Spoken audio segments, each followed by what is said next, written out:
जय हिंद दोस्तों। Lead academy YouTube channel पर आपका स्वागत करता हूं। आज हम लोग आज से बिहार दरोगा जो न्यू वैकेंसी आ रहा है 2000 प्लस सीट का, इसका जो है अभी से ही आप लगिए, चूँकि वैकेंसी आ जाने के बाद लोग कन्फ्यूजन में रहता है। तो अभी से लगिए। और यह दरोगा का सीरीज जो है चला रहे हैं हम, और यह जीके जीएस दोनों होगा। इसमें टोटल 100 क्वेश्चन, एक दिन में 50, फिर अगले दिन 50।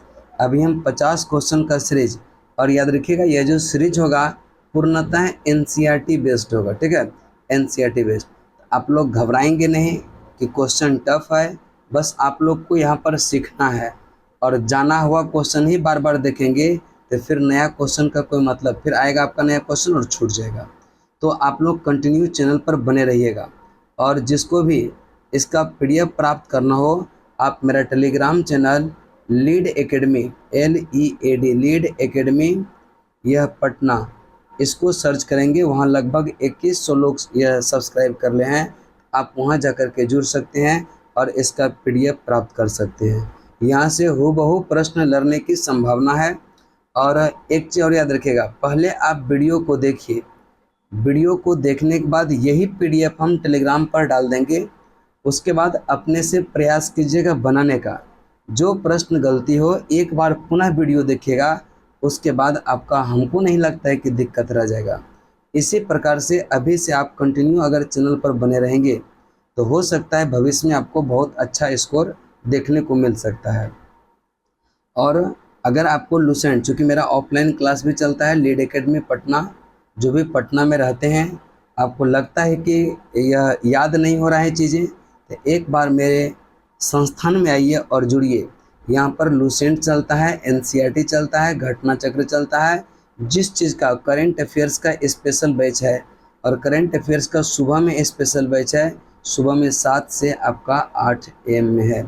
इसमें प्रतियोगिता दर्पण और स्पीडी दोनों बुक करवाते हैं। अगर कंटिन्यू आप बने रहिएगा ना, तो रिजल्ट होने से कोई नहीं रोक सकता है। तो चलिए, ज़्यादा हम क्या बोलें, बाकी आप लोग समझदार हैं ही। और देखते हैं हम लोग पहला क्वेश्चन, ठीक है।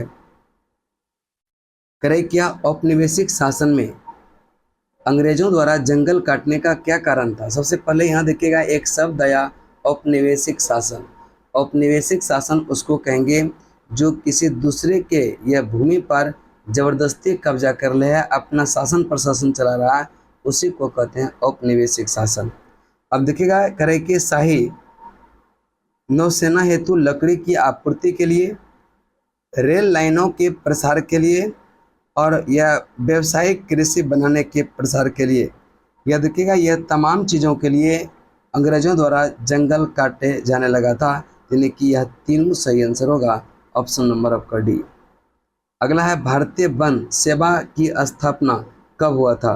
भारतीय वन सेवा की स्थापना यह 1864 में हुआ था, ऑप्शन आपका सी। अगला प्रश्न है, इंपीरियल फॉरेस्ट रिसर्च इंस्टीट्यूट के संबंध में निम्नलिखित कथनों पर विचार करें। इसकी स्थापना 1905 में नहीं हुआ था, 1906 में देहरादून में ही हुआ था। जिस पद्धति से शिक्षा दी जाती है उसे वैज्ञानिक या वानिकी कहते हैं। करें कि जो इंपीरियल फॉरेस्ट रिसर्च इंस्टीट्यूट में जिस प्रकार का, जिस पद्धति से शिक्षा दी जाती है उसको वैज्ञानिक वानिकी कहते हैं। सही है। अगला चलते हैं, यानी कि एक गलत है, दो सही है, केवल दो आपका राइट आंसर हो जाएगा। वन अधिनियम 1878 निम्नलिखित में से यह कथनों पर विचार करें। पहला है, जंगल को 3 श्रेणी में विभाजित किया गया, असुरक्षित, सुरक्षित एवं ग्रामीण। ये कथन सही है। याद रखिएगा, जो वन अधिनियम लागू हुआ था 1865 में, इसमें बीच बीच में सुधार कर रहा था, वही सुधार में एक था 1878। इसके तहत जंगल को 3 श्रेणी में, आरक्षित, सुरक्षित और व ग्रामीण। नेक्स्ट चलते हैं, सबसे अच्छा जंगल को आरक्षित वन कहा गया। ये सही है, यहाँ तक तो सही है कि सबसे जो अच्छा वन था, जहाँ पर कीमती लकड़ियाँ मिलती थी, उसको आरक्षित वन कर दिया। गांव वाले केवल सूखी लकड़ी, विशेष प्रकार के औषधि इन जंगलों से, जो आरक्षित कर देता था वहाँ से कुछ भी वहाँ से ला नहीं सकता था ग्रामीण। यानी कि आधा कथन क्या हो गया, गलत, यानी कि यह कथन गलत है, एक सही है। तो केवल और केवल सत्य कथन की पहचान कर रहा है आपका ऑप्शन नंबर ए हो जाएगा, तो बी हो जाएगा ना, केवल हाँ, केवल एक सही है, दूसरा तो गलत हो गया। झूम कृषि, देखिएगा झूम कृषि के संदर्भ में, झूम कृषि उसको कहेंगे जो कि मान लेते हैं कि यह एक जंगल है, आज इस पार्ट में जंगल की कटाई करके खेती कर रहा है, कल वहाँ की उर्वरता क्षमता खत्म हो जाएगा, फिर दूसरे जगह चल जाता है। यानी घुमंतु खेती को ही झूम खेती, याद रखिएगा आप, यह पूर्वोत्तर भारत में इसको झूम खेती कहते हैं, लेकिन अन्य अन्य जगहों पर इसका नाम अलग अलग है। अब देखिएगा लादिंग कहाँ पर कहेंगे, तो दक्षिण पूर्व एशिया में इसको कहते हैं लादिंग। मिल्पा, मिल्पा कहते हैं कहाँ पर, मध्य अमेरिका। और चितमेन, चितमेन कहाँ पर कहेंगे, तो चितमेन कहते हैं अफ्रीका। और यह चेना कहते हैं कहाँ पर, श्रीलंका में। ध्यान रखिएगा, लादिंग दक्षिण पूर्व एशिया, मिल्पा मध्य अमेरिका, चितमेन अफ्रीका और चेना श्रीलंका, ध्यान में रखिएगा। चलते हैं प्रश्न नंबर आपका 6 पर। 6 नंबर प्रश्न करें कि यूरोपीय वन रक्षक घुमंतु खेती के विरुद्ध क्यों थे। अब देखिएगा, जो यूरोपीय वन रक्षक था वह घुमंतु जो खेती करते थे उसके विरुद्ध थे। उसके कारण क्या थे, घुमंतु खेती जमीन इमारती लकड़ी के उत्पादन के प्रतिकूल था, यानी कि जो इमारती लकड़ी होता था कहीं न कहीं उसको वह नष्ट करता था, प्रतिकूल था, अनुकूल नहीं था। ये कथन सही है। जंगल जलाते समय बाकी बेशकीमती पेड़ों के जलने का खतरा होता था, इस कारण भी वह उसके विरुद्ध था। लगान वसूली की प्रशासनिक परेशानी, अब जो खेती करते थे चूंकि वह एक जगह रहते नहीं थे, वहाँ पर लगान करना वसूल करना भी थोड़ा सा टफ होता था, इस कारण से यह वन रक्षक घुमंतु खेती के विरुद्ध थे। यह तीनों कारण सही है, इसका राइट आंसर हो जाएगा 1, 2, 3 ऑप्शन डी। अंग्रेज द्वारा वन व्यापार को सरकारी नियंत्रण में लेने का क्या प्रभाव यह हुआ। करें कि जो अंग्रेजों द्वारा वन व्यापार को सरकारी नियंत्रण में लेने से क्या प्रभाव हुआ, उसको देखते हैं। वन व्यापार की इजाज़त यूरोपीय व्यापारिक कंपनियों को सौंप दिया गया, कथन सही है। स्थानीय लोग यह शिकार करने और पशु को चराने पर यह बंदिश लगा दिया गया और कुछ घुमंतु समुदाय खदानों और बगानों में काम करने को मजबूर हुए, यानी कि यह तीनों कथन आपका क्या है, सही है, ऑप्शन नंबर आपका डी। अब देखिएगा देवसारी यह मान किससे संबंधित है। देवसारी यह मान जनजातीय क्षेत्र में लकड़ी के बदले लगने वाला जो शुल्क था उसी को कहते थे देवसारी यह मान। जनजातीय क्षेत्र में लकड़ी के बदले लगने वाला जो शुल्क था उसको देवसारी यह मान कहा जाता था। अगला प्रश्न है, रेखीय ब्लेंड डाउन या डिटेंशन व्यवस्था के संबंध में निम्नलिखित कथनों पर विचार करें। यह अंग्रेजों द्वारा बस्तर में नहीं, अंग्रेज नहीं, यह डचों के द्वारा लागू किया गया था और अंग्रेज बस्तर जावा ये तमाम क्षेत्रों में लागू किया था। पहला कथन तो आपका गलत हो जाएगा। इसमें गांव वाले को यह लगान मुक्ति के बदले लकड़ी ढोने के लिए मुफ्त में भैंसें उपलब्ध कराएंगे, यानी कि आपका राइट आंसर होगा ऑप्शन, यानी कि जो चाहेंगे लगान नहीं तो लकड़ी ढोने के लिए उसको मुफ्त में भैंसें दीजिए, यानी कि आपका सिर्फ और सिर्फ 2 नंबर सही आंसर होगा। आगे है सरना, यह देवराकुंडू, कान, राई इत्यादि क्या है। सरना, देवराकुंडू, कान, राई ये सब क्या है, याद रखिएगा जनजातीय लोगों के लिए पवित्र बगीचा का नाम है, ऑप्शन नंबर सी हो जाएगा। अगला प्रश्न चलते हैं, प्रश्न नंबर आपका 11 नंबर। अब 11 में देखिएगा चरवाहा समुदाय है और उससे संबंधित तथ्य। यह गोल्ला समुदाय गाय भैंस पालते थे। कुरुमा समुदाय भेड़ बकरियां को। रायका राजस्थान से संबंधित है, धंगर महाराष्ट्र से। तो चारावाह और जो है समुदाय दूसरा में है संबंधित तथ्य। गोल्ला समुदाय गाय भैंस पालते थे, करुमा समुदाय भेड़ बकरियां पालते थे, रायका राजस्थान से संबंधित है, धंगर महाराष्ट्र से।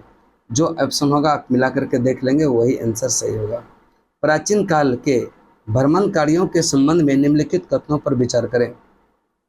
प्राचीन काल में भ्रमणकारियों के संदर्भ में निम्नलिखित कथनों पर विचार करें। इसका जो राइट आंसर होगा, देखिएगा व्यापारी अवसरों की तलाश में यह एक स्थान से दूसरे स्थान, याद रखिएगा अवसरों की तलाश में वह एक स्थान से दूसरे स्थान तक अच्छा अवसर मिल सके। पुजारी और तीर्थयात्रा ज्ञान और आध्यात्मिक शांति के लिए दूर दूर तक यात्राएं करते थे। कौन सा कथन सही है, तो दोनों कथन सही है, ऑप्शन नंबर आपका सी राइट आंसर होगा। नेक्स्ट चलते हैं, प्राचीन काल के विभिन्न यात्रियों के माध्यम से क्या क्या विभिन्न क्षेत्रों या मध्य आपदा या आदान प्रदान नहीं होता था। याद रखिएगा क्या क्या आदान प्रदान नहीं होता था, नहीं वाला को चूज करना है। तो इसमें देखेंगे मूल्य की मान्यता, आदान प्रदान होता, हुनर भी होता, विचार, आविष्कार, कीटाणु और बीमारियां, ये सब आदान प्रदान का ही विषय था। इसमें कोई ऐसा ऑप्शन नहीं है जो आदान प्रदान नहीं थी। इसमें राइट आंसर होगा कोई नहीं। पश्चिमी तट के क्षेत्र में पाई जाने वाली 9वीं शताब्दी के बाद स्मृति शिला जो गोवा संग्रहालय में सुरक्षित है, किसके महत्व का पता चलता है? याद रखिएगा, जो पश्चिमी तट का क्षेत्र में पाई जाने वाले 9वीं शताब्दी के बाद स्मृति कला जो गोवा संग्रहालय में सुरक्षित है का महत्व जो पता चलता है वह समुद्री व्यापार का। ऑप्शन नंबर यह बी राइट आंसर होगा। नेक्स्ट चलते हैं, सिल्क मार्ग जो रेशम मार्ग है इसके संदर्भ में निम्नलिखित कथनों पर विचार करें। और यहाँ पर देखिएगा सत्य कथन की पहचान कर रहा है, तो सत्य कथन की पहचान कर रहा है, करें कि सिल्क मार्ग केवल जमीनी नहीं, जमीनी और जलीय दोनों भूमार्ग से, यह दोनों तरीके से होता था। तो ये कथन हो गया गलत। मार्ग केवल चीन को एशिया के भूभाग से जोड़ता था, नहीं, ये भी कथन आपका क्या है, गलत है। याद रखिएगा, यह एशिया तो है ही, यह पूरे यूरोप से भी जोड़ता है इसको, यानी ये कथन आपका क्या हो गया, गलत। यह मार्ग 15वीं शताब्दी में अस्तित्व में आया था, ये कथन सही है, 15वीं। सोना चांदी जैसे कीमती इसी मार्ग से एशिया से यूरोप जाता की ओर पहुंचते थे, ने उल्टा लिख दिया, यूरोप से एशिया आता था, ये कथन भी क्या हो गया, गलत। तो मात्र एक ही कथन सही है जो केवल 3 और 3 राइट आंसर होगा, ऑप्शन नंबर ए। अब 16 नंबर प्रश्न पर देखते हैं क्या है। 16 नंबर प्रश्न को देखिएगा, करे किया चीन की जो है एक गुफा या पेंटिंग में सिल्क मार्ग को दर्शाया गया, उस गुफा का क्रमांक क्या है? तो सिल्क मार्ग को दर्शाया गया है चीनी की एक गुफा पेंटिंग में, उस गुफा का नाम है गुफा क्रमांक 217। ठीक है, 217। और इसका उपनाम जो है गुफा का जो नाम है मोगाओ ग्राटोज। ठीक है, मोगाओ ग्राटोज, और यह 8वीं सदी की गुफा है। गुफा संख्या 217। मार्को पोलो की किताब का नाम क्या है? याद रखिएगा, बुक ऑफ मार्वल्स, यही मार्को पोलो का किताब है, ध्यान में रखिएगा, ऑप्शन ए ही सिर्फ सही होगा। अगला क्वेश्चन चलते हैं, देखिए स्पेनधेती यह क्या है? देखिएगा, जो नूडल्स खाते हैं ना उसी प्रकार का आकार, लंबा बेलनाकार ठोस, एक प्रकार का पास्ता होता है, यानी कि एक प्रकार का खाद्य सामग्री है, और इसका भी कहाँ पर, चाइना में ज़्यादा यूज होता था। करें क्या, निम्न कथनों पर विचार करें। आलू, सोया, मूंगफली का उद्भव भारत में हुआ। अब देखिएगा, आलू मेन रूप से यह जो आया था कोलंबस के अमेरिका की खोज से यह जो है उत्पन्न हुआ था, तो इसको हम भारत नहीं मानेंगे, अमेरिका से भारत पहुंचा था। ये खाद्य पदार्थ यूरोप एवं एशिया में तब पहुंचे जब कोलंबस, क्रिस्टोफर कोलंबस ने अमेरिका की खोज किया। यानी कि दो तो सही है, लेकिन जो है पहला सही नहीं है। 16वीं सदी के संदर्भ में निम्नलिखित कथनों पर विचार करें। 16वीं सदी के संदर्भ में निम्नलिखित कथनों पर विचार करें। असत्य कथन की पहचान करने के लिए कह रहा है, असत्य कथन की पहचान करने के लिए कह रहा है। पहला है, 16वीं सदी के मध्य तक आते आते पुर्तगाली और स्पेनिश सेना ने अमेरिका के उपनिवेश यह बनाना शुरू कर दिया था। कथन क्या है, सही है। दूसरा है, यूरोपीय सेनाएं पुर्तगाली अपने सैन्य ताकत के बल पर अमेरिका के विभिन्न क्षेत्रों को जीता था, नहीं, ये कथन गलत है। हथियार जो था इसका यह चेचक था, कीटाणु था, ऐसे वह नहीं जीत पाया था। इस अमेरिकी वासियों में चेचक से लड़ने के लिए रोग की प्रतिरोधक क्षमता विकसित हो चुकी थी, नहीं, यही दिक्कत था, ना विकसित हो पाया था, ना ही उसका कोई उपचार ढूंढ पाया था, इस कारण से इसी का उपयोग करता था। यानी कि आपका राइट आंसर केवल और केवल एक सही है।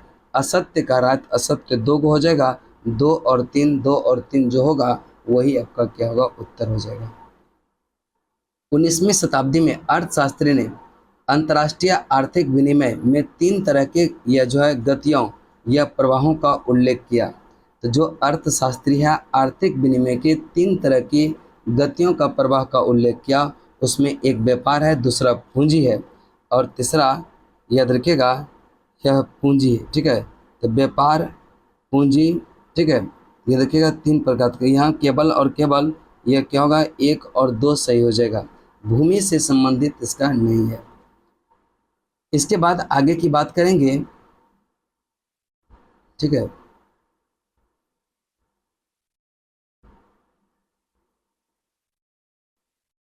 ठीक है।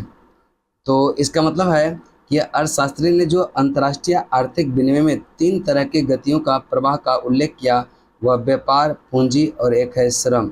भूमि इसमें संबंधित नहीं है, तो यही 3 है, व्यापार, पूंजी और श्रम, ध्यान में रखिएगा। अगला प्रश्न चलते हैं। औपनिवेशिक सरकार ने जो है किस वर्ष यह अपराधी जनजाति अधिनियम पारित किया था?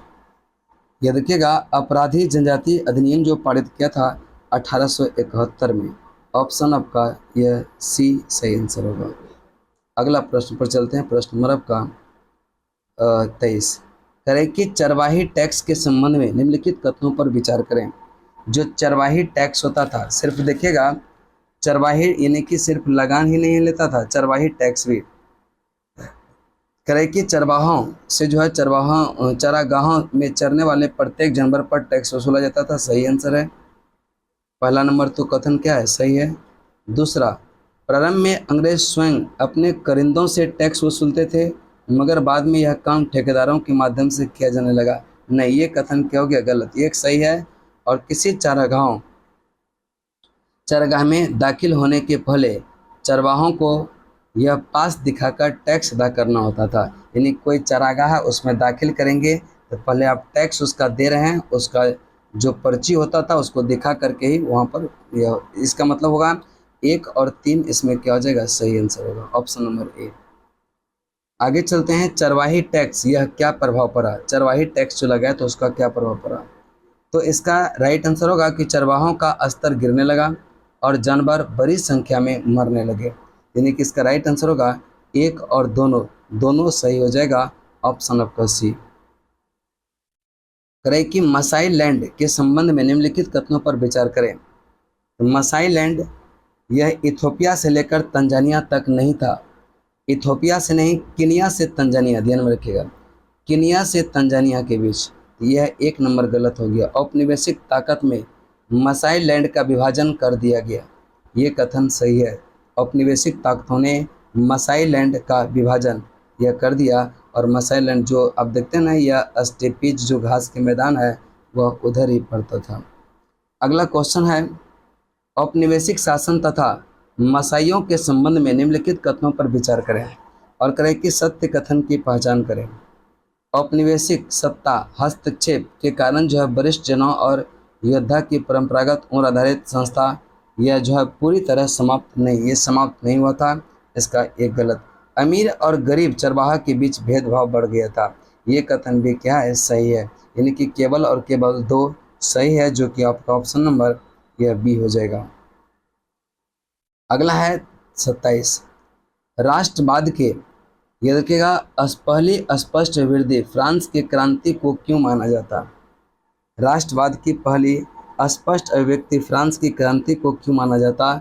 यह प्रभुसत्ता राजतंत्र से निकलकर फ्रांसीसी नागरिकों के समूह में हस्तांतरित यह हो गई थी। कथन क्या है, सही है। सामूहिक पहचान की भावना विकसित होने के कारण, ये भी कथन सही है। नए फ्रांसीसी झंडे के कारण, जिसने जो है पुराने राष्ट्रध्वज की जगह ले लिया था, यह राष्ट्रवाद की पहली व्यक्ति फ्रांस की क्रांति का यही सब कारण था।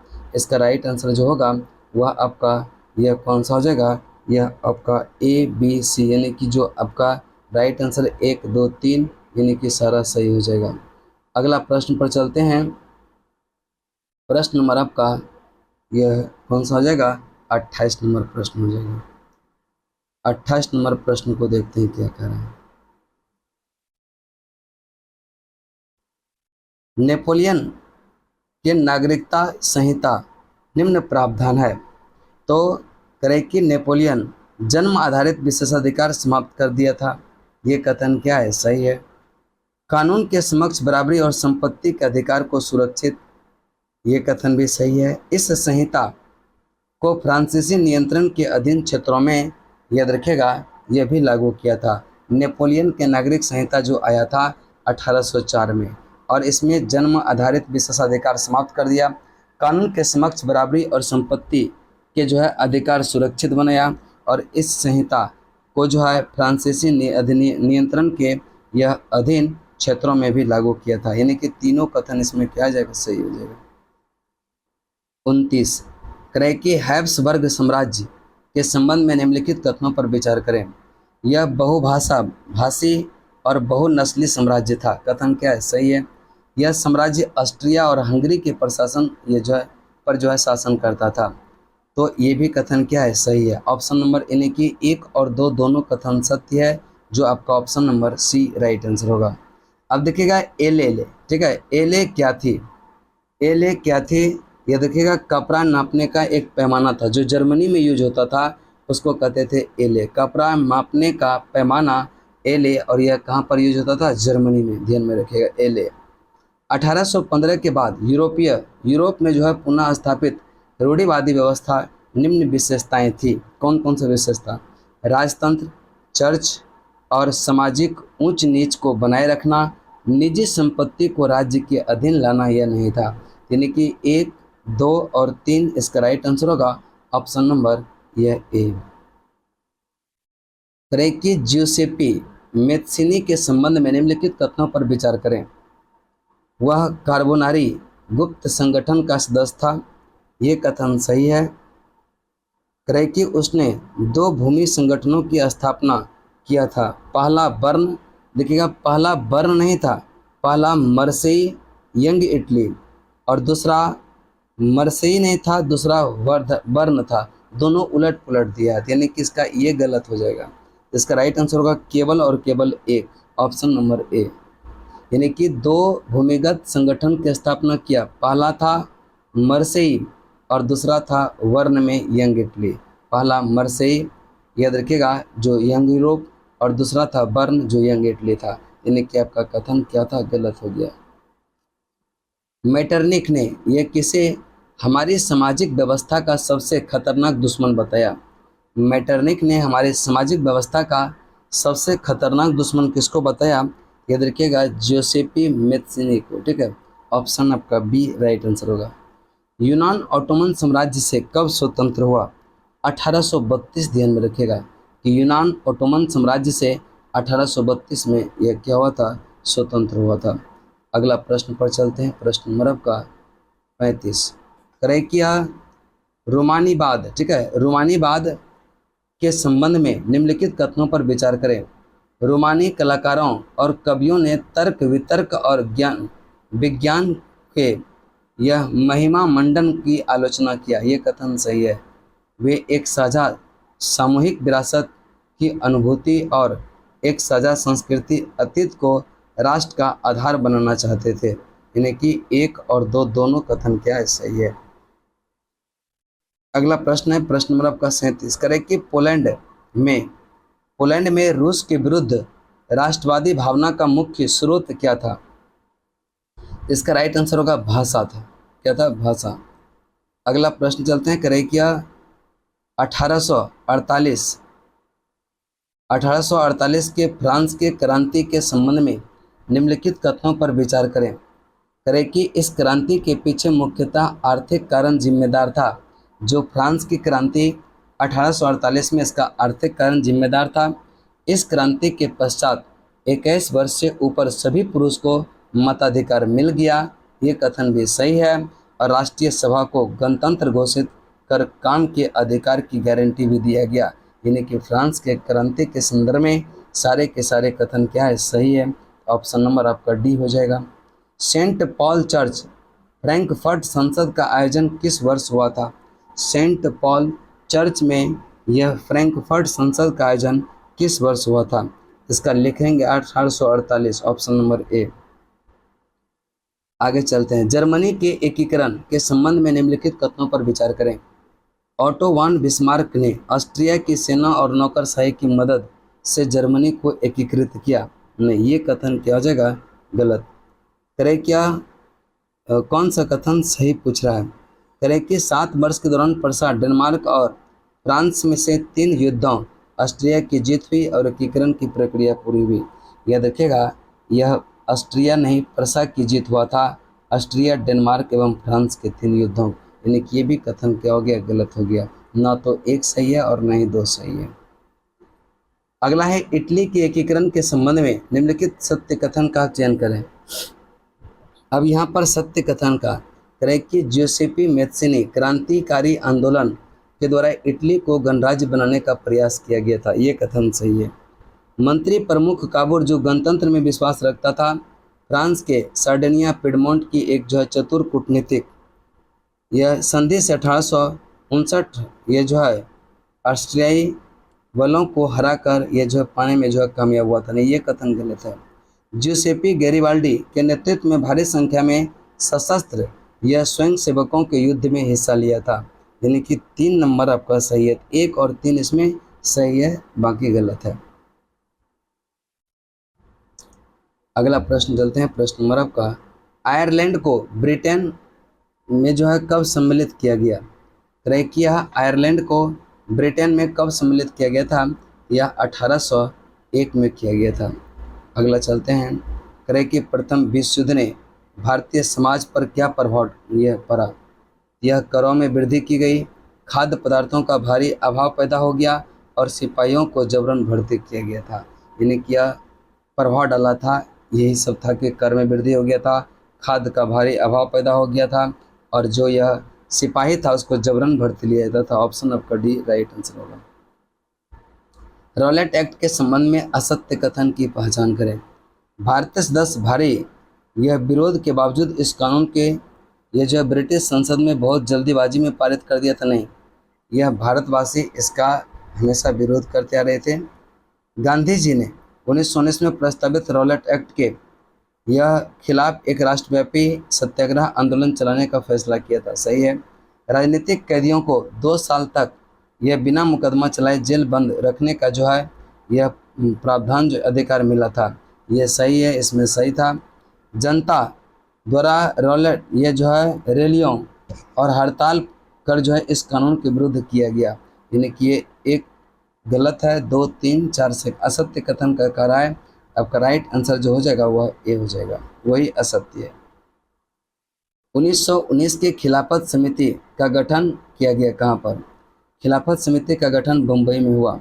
Option B. महात्मा गांधी पुस्तक हिंद स्वराज किस वर्ष लिखी गई? तो हिंद स्वराज 1909 में। ऑप्शन आपका ए राइट आंसर होगा।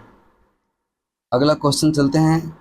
क्रेकिया असहयोग आंदोलन के संचालन के संबंध में निम्नलिखित कथनों पर विचार करें।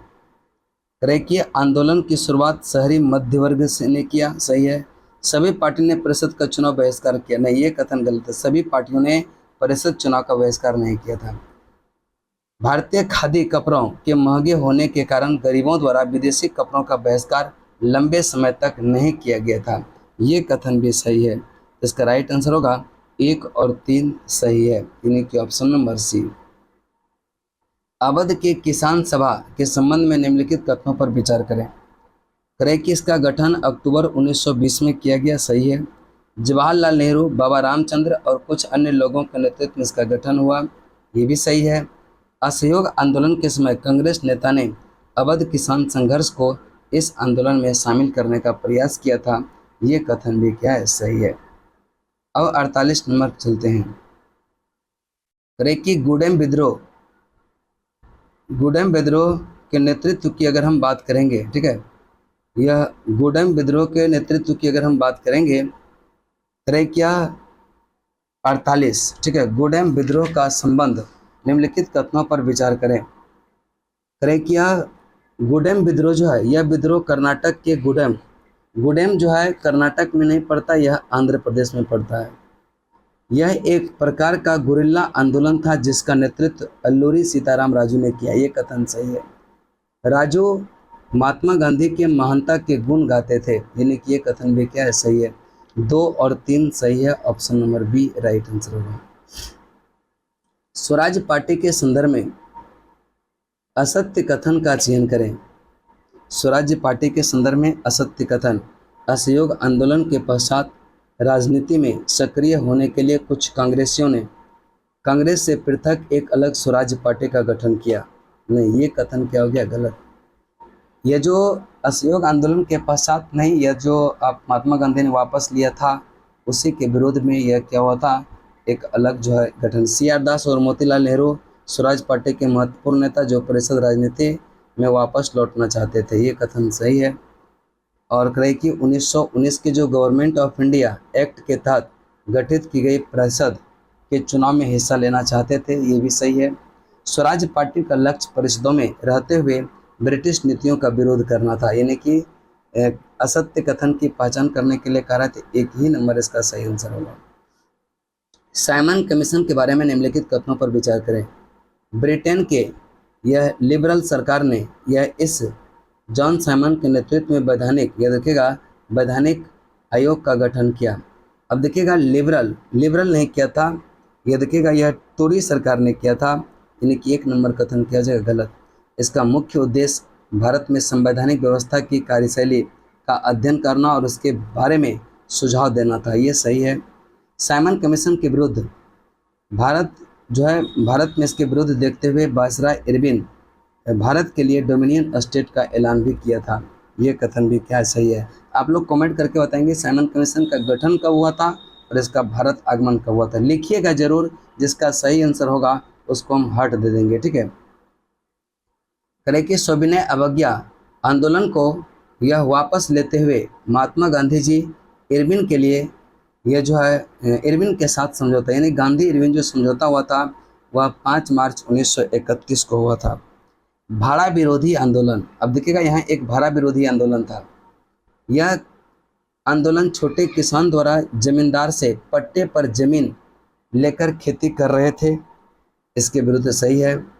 उसके बाद दूसरा कथन है कि जमींदारों को भाड़ा चुकाने में से जो है काफ़ी माफ़ी के लिए जो है प्रारंभ किए गए इस आंदोलन का नेतृत्व समाजवादी और कम्युनिस्ट ने किया था। दोनों कथन यहाँ पर क्या है, सही है। और एक कथन है, इसको देख लेते हैं। एक कथन और है, तो यहाँ पर एक कथन है जिसमें कह रहा है कि कांग्रेस ने खुलकर भाड़ा विरोधी यह आंदोलन का समर्थन किया था। नहीं, ये जो है इस विरोधी आंदोलन में समर्थन करने से हिचकिचाते थे। इसका राइट आंसर 2 और 3। इसमें क्या कह रहा है कि निम्नलिखित में से सत्य कथन की पहचान करें। याद रखिएगा 1 और 2 आपका सही आंसर हो जाएगा। ऑप्शन नंबर कौन सा हो जाएगा, ए। भारतीय वाणिज्य और उद्योग परिसंघ federation of Indian chamber of commerce and industry FICCI का गठन कब हुआ था।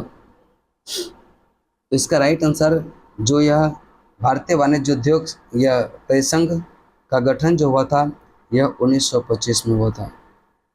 अगला प्रश्न है, करें कि भारतीय राष्ट्रीय आंदोलन में जो है महिलाओं की भागीदारी से संबंधित निम्नलिखित कथनों पर विचार करें। निम्नलिखित कथनों पर विचार करें। गांधी जी आह्वान के बाद यह राष्ट्रीय आंदोलन में महिलाओं की भागीदारी, ये कथन सही है। महात्मा गांधी का मानना था कि घर चलाना, चूल्हा चौका संभालना, अच्छी माँ, अच्छी पत्नी की भूमिका का निर्वाह करना ही औरत का असली कर्तव्य है, ये भी सही है। गांधी जी का यह मानना था कि जो महिलाएं हैं वह घर चलाना, चूल्हा चौका करना, उसका घर संभालना, अच्छी माँ और अच्छी पत्नी की भूमिका निर्वाह करना, यही असली कर्तव्य होता है महिलाओं का, जो कि मेरे समझ से गलत है। बाकी आप लोग क्या सोचते हैं लिखिएगा जरूर। करें कि कांग्रेस औरतों को जो है महत्वपूर्ण जगह देने से हिचकिचाते थे, इसीलिए देखिएगा कांग्रेस के बहुत साल अधिवेशन के बाद यह प्रथम महिला कांग्रेस अध्यक्ष बनी थी। और यह कौन बनी थी, कहाँ के अधिवेशन में, कब बनी थी, इसको भी आप कमेंट में लिखिएगा। तो करें कि असत्य कथन, इसमें कोई असत्य कथन नहीं है, यानी कि राइट आंसर हो जाएगा उपरोक्त में से कोई नहीं। अगला क्वेश्चन, डॉक्टर भीमराव अंबेडकर किस वर्ष दलित या जो है दलित वर्ग एसोसिएशन का गठन किया। 1930 में किया, ऑप्शन सी। नेक्स्ट चलते हैं, करें कि सन्यासिनी रूपी भारत माता की विख्यात छवि को सर्वप्रथम किसने चित्रित किया था। इसका राइट आंसर जो होगा वह अवनींद्रनाथ टैगोर ने। किसने किया था, अवनींद्रनाथ टैगोर। अगला प्रश्न है, उपनिवेश काल में या भारतीय झंडे के संबंध में निम्नलिखित कथनों पर विचार करें। तो इसका राइट आंसर जो होगा वह ये जो है कौन सा होगा, करें क्या कुछ कह रहा है कि असत्य कथन। बंगाल में स्वदेशी आंदोलन तिरंगा झंडा में हरा, पीला और लाल रंग था, ये कथन सही है।